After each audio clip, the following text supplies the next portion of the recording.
Welcome to Butchering with Barnaby. Here we have haggis.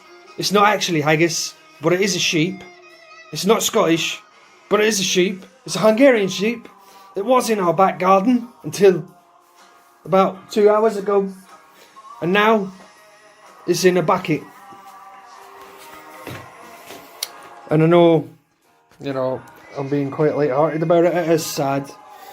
But we have a fair amount of food. Like, there's a whole leg of lamb here. Whole racks of ribs. There's more ribs. There's a neck. Kidneys. So it's devastating, but at least we'll use it for something. Isn't that right? That's right. You would rather have haggis in the garden? Yeah. But haggis in the fridge is also. you sickle.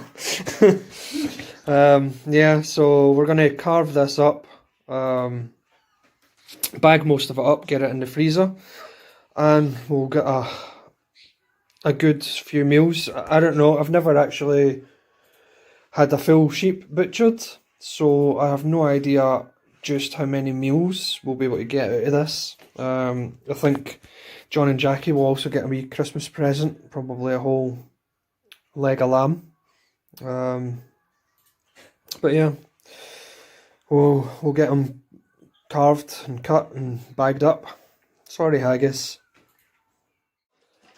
So there he is, the last resting place of haggis. You want to say a few words? He does look yummy. You sickle. Haggis was a good sheep. He had aloha, he ass bumped.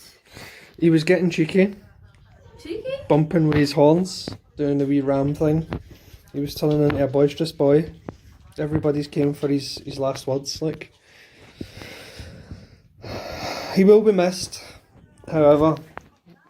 This is a substantial amount of meat that's all going into the freezer. The liver? Apart from some of the fat that we'll fry up and give to the dogs. Marshy. Yeah, the dogs will enjoy that. There's the heart and the kidneys are in there. And there's the liver.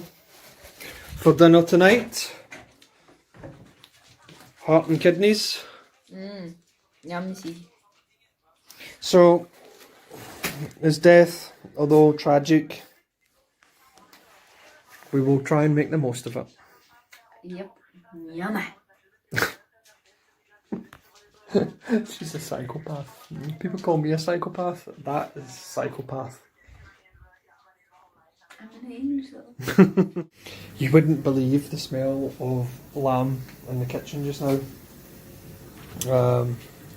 So here is haggis.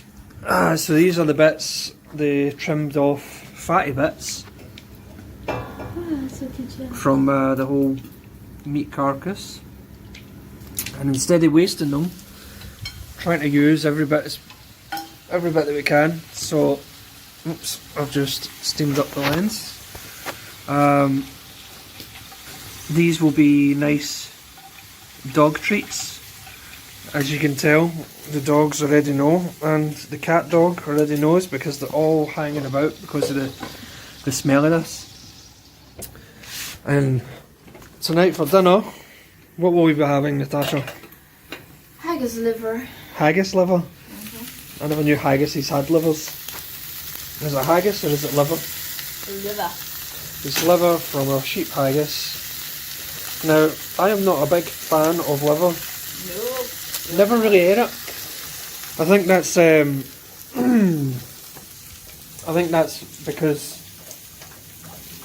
my dad was always disgusted growing up with liver. My granddad would eat it, but my dad would give him the absolute fear. So I think that's something that I've had growing up is. However, since it is my sheep, and in the interests of At least making that horrible attack means something. I won't eat it. I don't know if I'll enjoy it, but I'll certainly eat it. In case I don't enjoy it, there's a wee slither of lamb here that we're going to put in and fry. You wanna try now? Why do you put me on the spot like this? Because I'm an angel.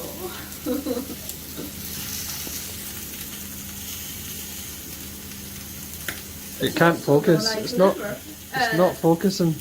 Kidney. There we go. Here goes nothing.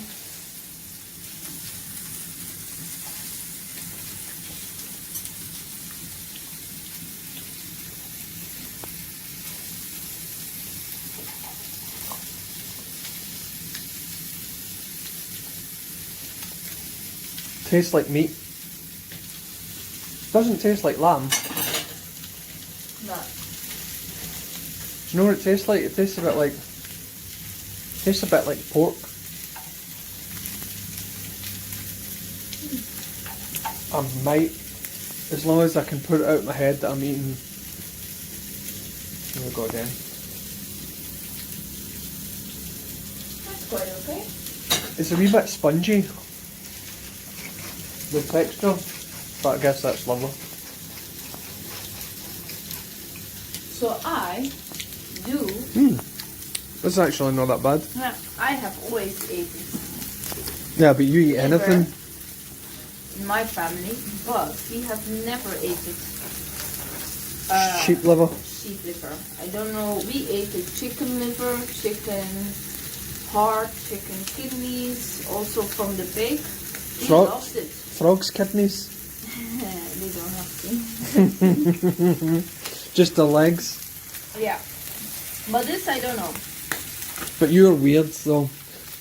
You see people in like that I'm a celebrity, get me out of here, the jungle thing, and then they make them eat the grubs and the bugs, and you go, We eat pig tongue, cow tongue.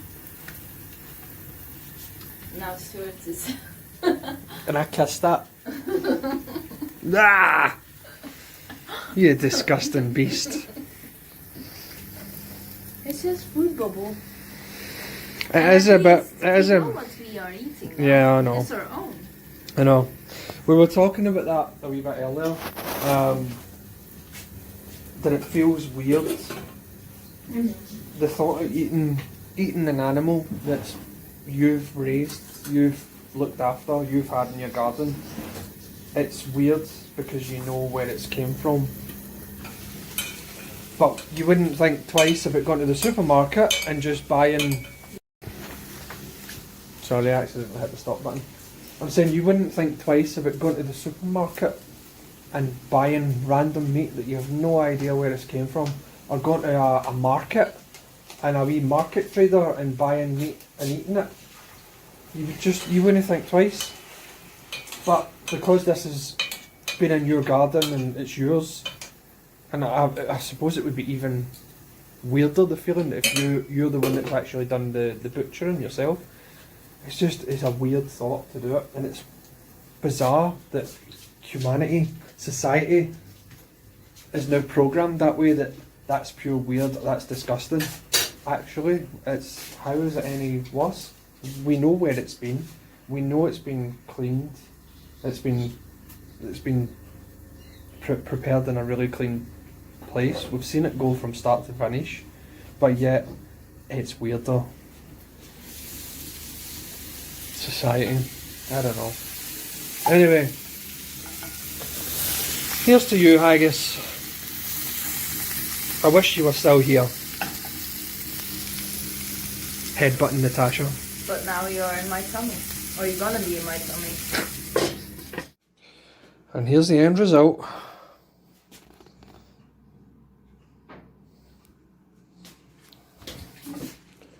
Here's to you, Mr. Sheep.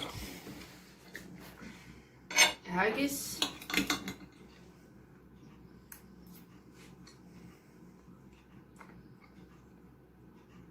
Is good? You heartless pig. Not heartless. I did cry. Yes, you cried a lot. But, we spend money on haggis, so now he's repaying us back for the month of good time. A month before he get eaten by a crazy dog. That is some bad luck. Yeah. Well, bon appetit.